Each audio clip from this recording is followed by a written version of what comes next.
Olá e bem-vindos a mais uma análise aprofundada. Hoje a gente vai abrir o capô de uma parte da Lei de Execução Penal Brasileira que, olha, muita gente passa batido. Acha que é só burocracia, né? Exato, mas na verdade é a sala de máquinas de como a justiça opera depois da condenação. Estamos falando do título 8, o procedimento judicial. Mais especificamente, dos artigos 194 a 197. Exatamente. E a missão que a gente tem aqui é entender esses artigos não como um manual de instruções, mas como a própria arquitetura do devido processo legal na execução da pena. Parece técnico, e é um pouco, mas é aqui que a lei define as regras do jogo. Para garantir que nenhuma decisão sobre a vida de quem cumpre pena seja tomada no escuro, né? Isso. Seja para conceder um benefício ou aplicar uma sanção. Nada pode ser arbitrário. Perfeito. Nosso objetivo, então, é decifrar o passo a passo de como os incidentes da execução são processados. A gente quer entender não só o que a lei diz, mas por que essa estrutura foi pensada dessa forma e como ela funciona na prática. Ok, vamos desempacotar isso. Para começar, o artigo 194. Ele parece quase óbvio, diz que o procedimento será judicial.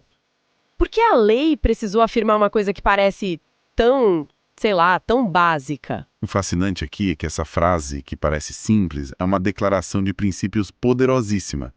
Ela estabelece que a execução da pena no Brasil não é um ato... Meramente administrativo. Isso, meramente administrativo. Antes dessa lei, havia uma discussão enorme se a execução da pena seria uma atividade da administração penitenciária, com o juiz sendo só um homologador distante, sabe? Ah, entendi. Esse artigo crava uma posição. A execução é jurisdicionalizada. O que significa que a palavra final não é do diretor do presídio, é sempre do juiz. Sempre. Imagina a situação. Um pedido de progressão de regime, uma saída temporária, a apuração de uma falta grave. Nada disso é decidido por uma portaria interna do presídio. Tudo vira um incidente processual. E tem que passar pelo juiz. Obrigatoriamente. Passa pelo crivo do juiz da execução. Isso cria uma camada essencial de legalidade e controle. E aqui já vai uma dica para quem estuda para concursos.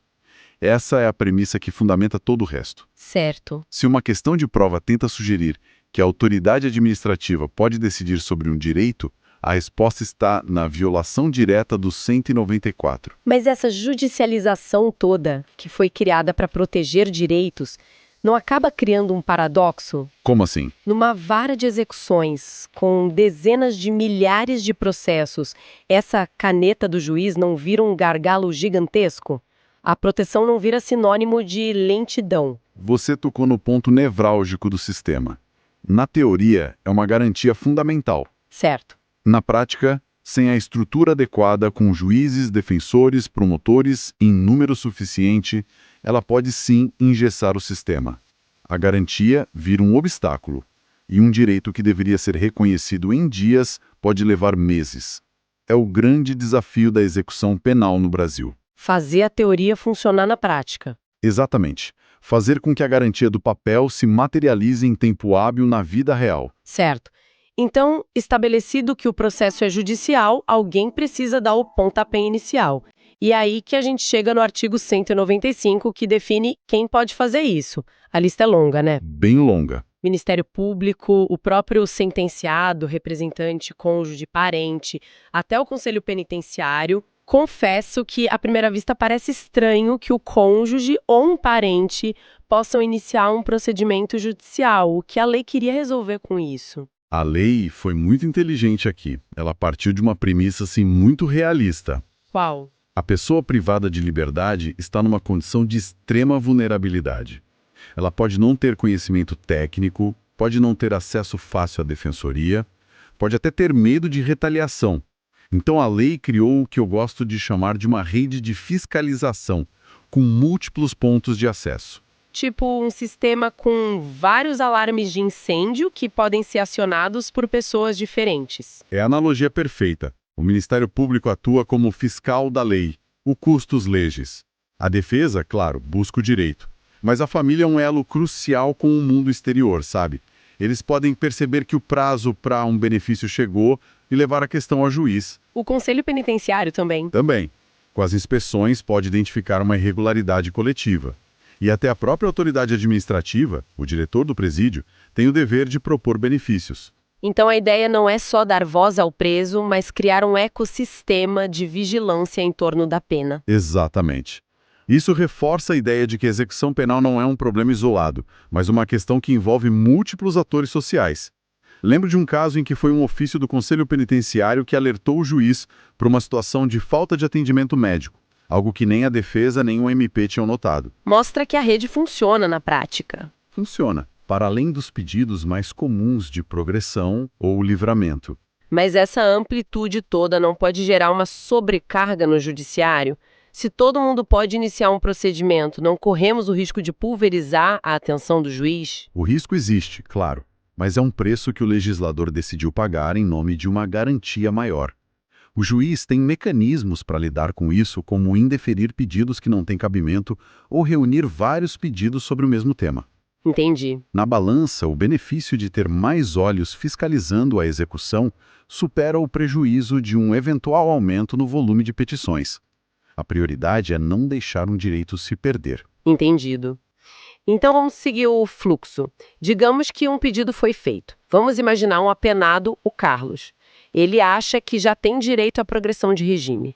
A esposa dele, usando a legitimidade do 195, faz a petição. O que acontece agora? Como o 196 organiza isso? O artigo 196 é o coração do procedimento. E ele é fascinante porque desenha dois caminhos. Dois caminhos? Sim, dependendo da complexidade do caso. O primeiro passo é o mesmo. A petição da esposa do Carlos é protocolada, vira um processo.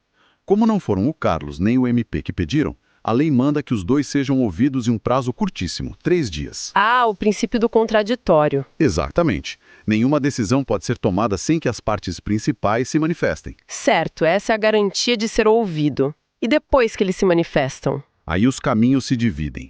O parágrafo único do 196 nos mostra a via expressa. Ele diz que, sendo desnecessária a produção de prova, o juiz decidirá de plano, em igual prazo, ou seja, em mais 3 dias. Peraí, de plano. O que isso significa exatamente? Significa de imediato, sem mais delongas. Esse rito simplificado é para questões de puro direito ou que dependem de prova que já está no processo. Como no caso do Carlos. Exato. Digamos que o único requisito seja o tempo de pena cumprido. O cálculo é matemático.